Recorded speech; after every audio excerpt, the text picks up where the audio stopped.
అడుగుతారు, పక్క అడుగుతారు. నేను చెప్తున్నా, ఈ సందర్భంగా చెప్తున్నాం, మేము ఎట్టి పరిస్థితుల్లో తెలంగాణ రాష్ట్రంలోని ప్రతి భారతీయ జనతా పార్టీ కార్యకర్త ఇవాళ భాగ్యనగర్లో రామచంద్ర గారి నేతృత్వంలో గల్లీ గల్లీ తిరిగి ఇలా ప్రజల్లో కూడా చైతన్యం కలిగిస్తాం. చెప్పాలి కాంగ్రెస్ పార్టీ, ఇలా భాగ్యనగర్ ప్రజలు ప్రశ్నించాలి.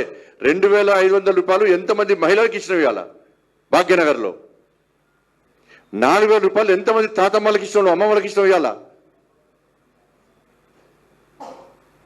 ఎంతమందికి తులం బంగారం ఇచ్చినావు?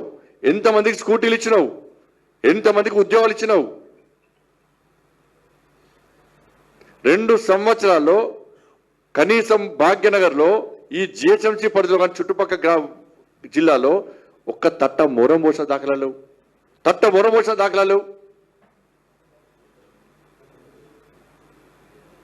ఇవాళ తెలంగాణకు రాజధాని,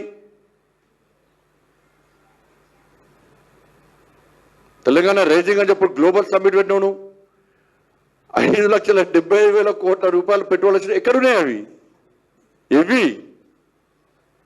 5,70,000 కోట్ల పెట్టుబడులు ఎక్కడున్నాయి?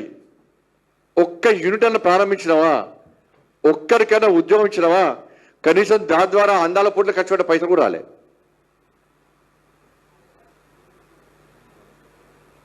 దావోస్ 2 సార్లు పోతివి, 2,18,000 కోట్లు వాళ్ళ పెట్టుబడులు వచ్చినట్టు ఏడమైనా అవన్నీ